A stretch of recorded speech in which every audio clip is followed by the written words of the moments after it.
Saudações cristãs, com a santa paz de Deus, graça e paz da parte de Deus e de Jesus Cristo a todos. Queridos, esse vídeo eu pretendo abordar direto o tema, para nós não perdermos tempo. É um tema um pouco complexo, é sobre aonde está os finados, aonde está a alma daqueles que já morreram, quais as soluções bíblicas que temos para entender, para interpretar e essa questão, que ela é toda envolta numa áurea aí obscura, densa, que nós não conseguimos enxergar com clareza. Um defende uma coisa, outro defende outra. Eu preciso apenas pontuar duas questões. Existem duas linhas, duas vertentes teológicas, tá? Uma acredita, é chamada de dicotomia, e a outra de tricotomia, ok? Dicotomistas acreditam, tá, que corpo e alma, na verdade eles acreditam que a alma ela existe a partir da junção do corpo físico com o fôlego de vida, aquilo que aconteceu lá no Éden. O Senhor pegou o corpo de argila, né, e soprou nele o espírito, o fôlego de vida. Quando entra o espírito de vida dentro do corpo, então essa junção eles acreditam que se torna alma vivente. Não que a alma seja uma coisa separada, uma terceira unidade, né? Eu já acredito, eu, Eduardo, eu apoio a ideia tricotomista. Então eu acredito que nós somos sim corpo, alma e espírito. Ambas aí vai encontrar defesas para argumentar a respeito e se defenderem, tá? Mas eu estou trazendo aquilo que eu acredito, e para mim é confortável acreditar dessa maneira. Tenho bases sólidas bíblicas. Vou trazer apenas um versículo para ninguém dizer aí que eu não trouxe nada também. Vou colocar na tela para os irmãos, que está em 1 Tessalonicenses, segue aí, capítulo 5, verso 23. E o mesmo Deus de paz vos santifique em tudo, e todo o vosso espírito, vírgula, e alma, vírgula, e corpo sejam plenamente conservados, irrepreensíveis para a vinda do nosso Senhor Jesus Cristo.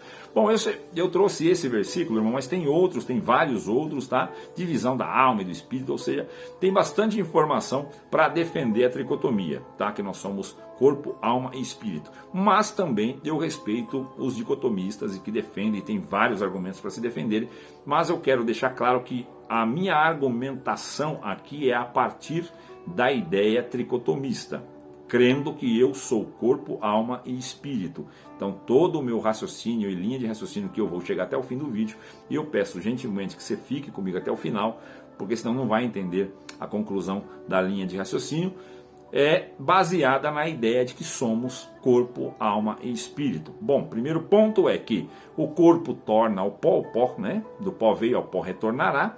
E também a questão do espírito, que torna a Deus que o deu. Logo, se torna a Deus que o deu e o corpo por pó, o que é que sobra para ser julgado e ressuscitado? Ah, não, mas a terra vai devolver, está escrito que o mar vai devolver, está escrito... Irmão, isso é simbologia, né? Isso é simbologia, até porque não tem como devolver aquilo que já se dissolveu, aquilo que já se misturou. Há cemitérios que já não existem mais, há lugares que foram sepultados corpos que, irmão, viraram nada, né? A terra já foi revirada, foi aberta, enfim, não se acha mais nada, né? Então esse corpo, e olha lá, vamos usar a Bíblia como linha cronológica da existência do homem, 7.000 anos. 7.000 anos de pessoas mortas, ressuscitar todos, levantar todos os corpos fisicamente. Eu acho isso, não que eu digo que há alguma coisa impossível para Deus, mas não faria nenhum sentido e não precisa disso, né? O Senhor consegue julgar nós pelas nossas consciências. Eu creio que a nossa alma ela é infinita. Esse atributo infinito eu dou à alma, e não eterno, porque eterno é só a Deus, é um atributo único de Deus, que vem da eternidade e vai para a eternidade, né? Irá para a eternidade, ou seja, não tem princípio nem fim. Já a alma sim, eu creio que tem um princípio, um início, foi criada, né? Assim como os anjos. Deus não, Deus é um ser não criado. Bom, a partir deste raciocínio, preciso passar também lá por Apocalipse, tá? Apocalipse... capítulo 6, vou colocar aqui na tela, do verso 9 ao 11. Bom, mas é mais importante aqui o 9. E havendo aberto o quinto selo, vi debaixo do altar as almas dos que foram mortos por amor da palavra de Deus e por amor do testemunho que deram. e clamavam com grande voz, dizendo: até quando, ó verdadeiro e santo dominador, não julgas e vingas o nosso sangue dos que habitam sobre a terra? E foram dados a cada um compridas vestes brancas, e foi-lhe dito que repousasse um pouco de tempo, até que também se completasse o número dos seus conservos e irmãos, que haviam de ser mortos como eles foram. Bom, estes mortos aqui, eu não vou me ater aos assuntos escatológicos. O assunto aqui é nós entendermos, segundo a ótica que eu tenho, claro, e cabe o contraditório. Os irmãos ficam à vontade para comentar no vídeo aí, cada um pode abordar a sua tese. Eu quero apenas informar quem são esses aqui e por que não são nós, né? Não somos nós aqui. Bom, tem um outro ponto que fala das mesmas pessoas no livro de Apocalipse, mas lá no capítulo 20, do verso 4. E vi tronos, e assentaram sobre eles, e foi-lhes dado o poder de julgar. E vi as almas daqueles que foram degolados pelo testemunho de Jesus e pela palavra de Deus, e que não adoraram a besta nem a sua imagem. Enfim, aí vocês podem ler, a questão vai entrar na questão do milênio, que reinaram com Cristo, enfim. Para não tornar esse vídeo tão maçante, vamos abordar quem são então estas almas que estão debaixo do trono, que reclamam aí algum tipo de juízo, de vingança, de justiça. São almas dos mártires cristãos. É bem enfático o vídeo em dizer as almas daqueles que foram degolados pelo testemunho de Jesus. Está dizendo da mesma pessoa aqui do capítulo 6. São as mesmas, olha lá, vi debaixo do altar as almas dos que foram mortos por amor da palavra de Deus e por amor do testemunho que deram. Ou seja, não é pessoas que morreram com uma vida farta, né, como nós, os nossos irmãos, que terminam os seus dias, às vezes numa fartura, numa benção, ou qualquer outro tipo de situação, boa ou ruim, mas termina aí, a morte é de processo natural, ou algum tipo de acidente, ou por alguma doença, e chegam à morte, mas não é uma morte martirizada por meio de pregar, defender, viver o evangelho, como está acontecendo nos nossos dias atuais, que acontece em países em que a religião é majoritariamente islâmica, que é muito contrário. O islâmico, ele enxerga você como um traidor, como um blasfemo, como um homem que merece ser morto. Então ele olha para você, a tua fé o incita a te matar. Isso é um talibã, um xiita, ok? No entendimento deles, a tolerância para um cristão é zero, porque eles não acreditam que Jesus foi crucificado. E sim, eles acreditam que quem foi crucificado foi o próprio Judas no lugar de Cristo. Vocês perdoam que deu um pico de luz aqui. Bom, irmãos, voltando ao tema, então esses aqui estão descartados, ok? Como sendo nós, ou como sendo alguém que pode ser um ente querido teu, que Deus recolheu, já chegou o fim da carreira dele aqui, e você acredita que ele está lá debaixo do altar, que levanta de vez em quando e clama por vingança. Não, ele não foi, a não ser que ele se enquadre nesse contexto de ter sido morto por amor de Cristo de alguma maneira. Então sim, aí faz sentido este ponto bíblico. Agora, por que é que eu, Eduardo, não acredito que eles estejam dormindo? Por mais que nós vamos encontrar salmos, vamos encontrar algumas coisas que falam que a consciência, que os pensamentos são encerrados. Irmãos, o próprio Salomão fala isso, mas ele está querendo dizer o seguinte: o pensamento meu, os meus planos terrenos, eu Eduardo físico, né, os meus projetos, o meu dia a dia, isso se encerra. E para quem vive nesse plano terreno, não tem acesso a nenhum morto. A parábola do rico e do Lázaro, que eu até acredito que não seja bem uma parábola, eu acredito que seja algo que o Senhor realmente trouxe do contexto real ali, né?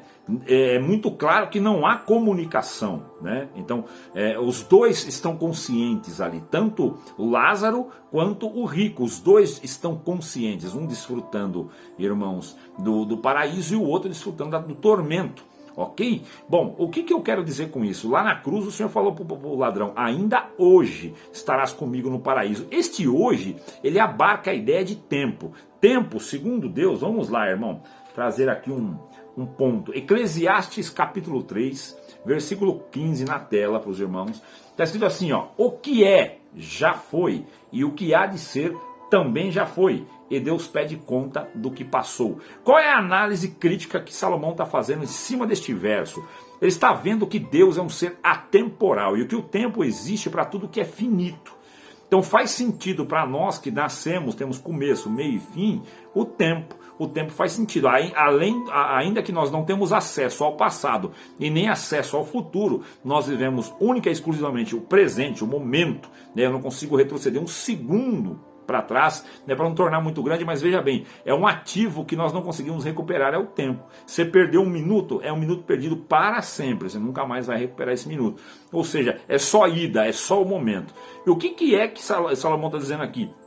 Que para Deus, que está fora do tempo, o tempo é regente do homem, regente debaixo do céu, debaixo do sol, debaixo de tudo que é finito e material. Mas em Deus o tempo não existe, ele é um dia eterno em si mesmo. Ele mesmo disse que para ele um dia é como 1000 anos e 1000 anos é como um dia, ou seja, não faz sentido o tempo para aquele que é eterno, vem da eternidade e irá para a eternidade. Então para esta pessoa, para este ser magnífico que é Deus, o tempo não é regente, sim, Deus é regente do tempo. O tempo é apenas um serviçal, um servo de Deus, está a serviço. E Deus não está preso no tempo e nem sendo regido pelo tempo. Então Salomão, com esta análise crítica, ele fala, olha, o que é presente? O presente já foi. O que há de vir? Futuro também já foi. E Deus pede conta do que passou, porque para Deus tudo já passou, certo? Então não faz sentido, após eu tombar este corpo, para onde a minha alma vai. Ela não precisa aguardar tempo, já que o tempo, ele não faz sentido lá fora, não faz sentido na esfera de Deus. Deus é um dia eterno, não haverá noite em Deus.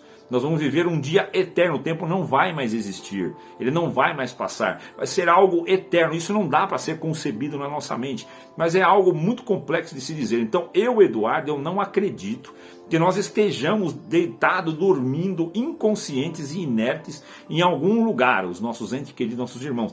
Eu acredito que eles já vivem, porque Lázaro foi muito claro, acabou de morrer e Cristo trouxe a questão da consciência. Ele estava consciente. E Lázaro e o rico também, ambos viviam da consciência. Aí alguns irmãos perguntam, mas então nós vamos lembrar quem nós somos? Eu acredito que sim, faz todo sentido.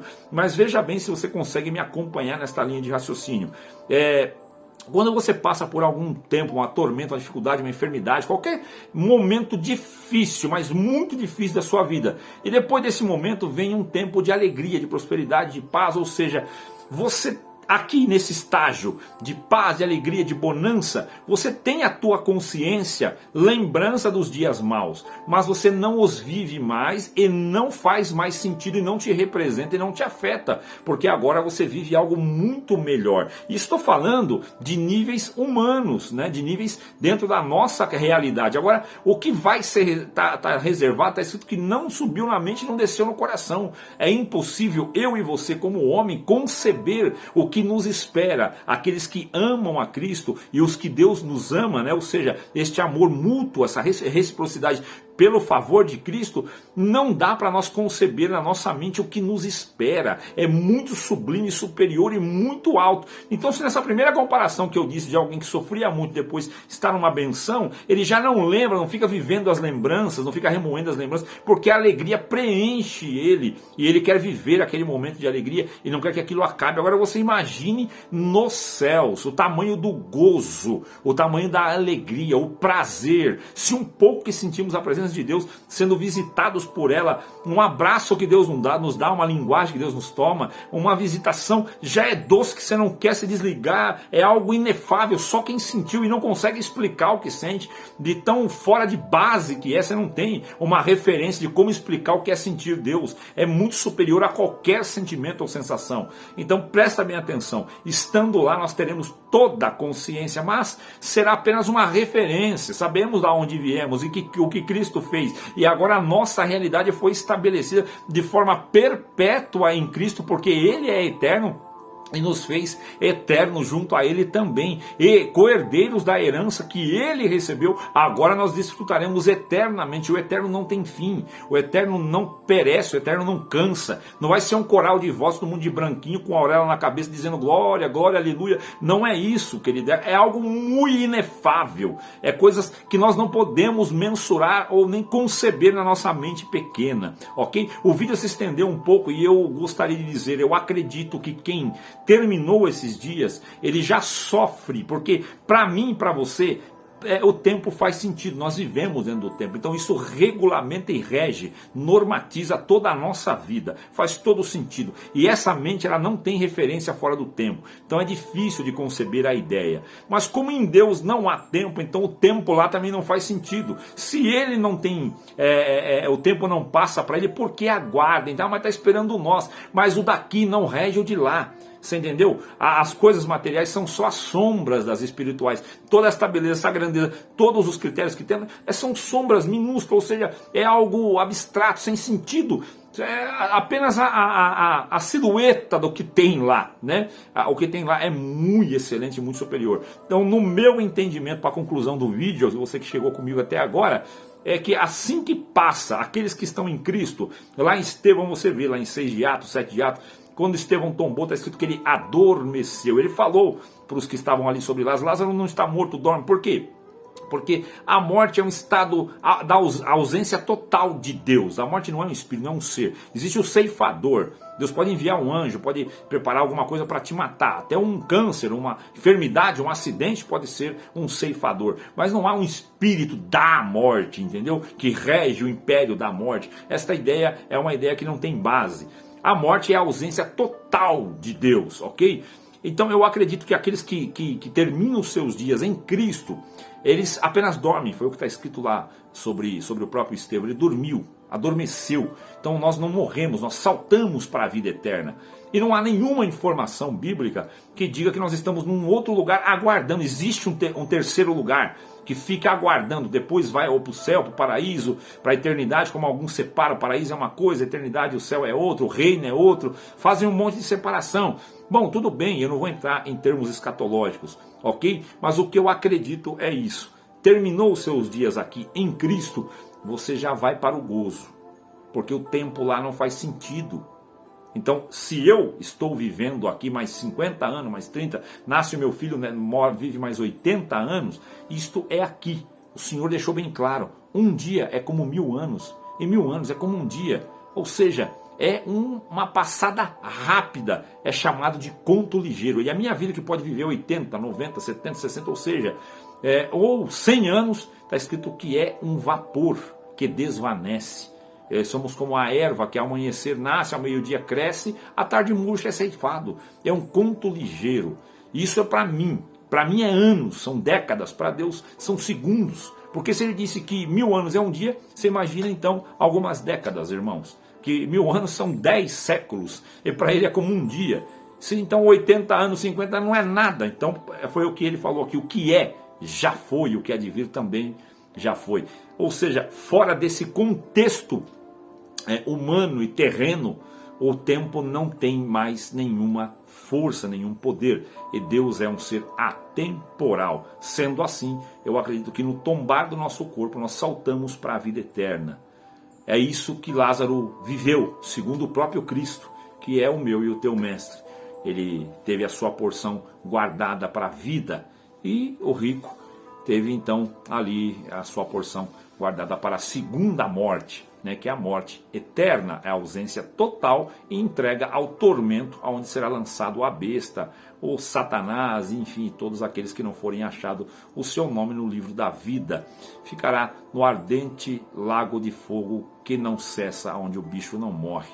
Bom, esse é o meu pensamento, cabe, claro, bastante contraditório, mas eu não estou preso à ideia de que nós aguardemos. Para mim não faz nenhum sentido, já que para Deus o tempo não existe. Existe para mim e para você. É debaixo deste sol, não em Deus. Então acabou aqui, para mim já inicia lá, e a fala de Jesus para mim faz muito sentido. Ainda hoje estarás comigo no paraíso, disse ao ladrão que não batizou e não desceu da cruz e arrependeu-se genuinamente. Perdoem pelo tempo que eu tomei nesse vídeo.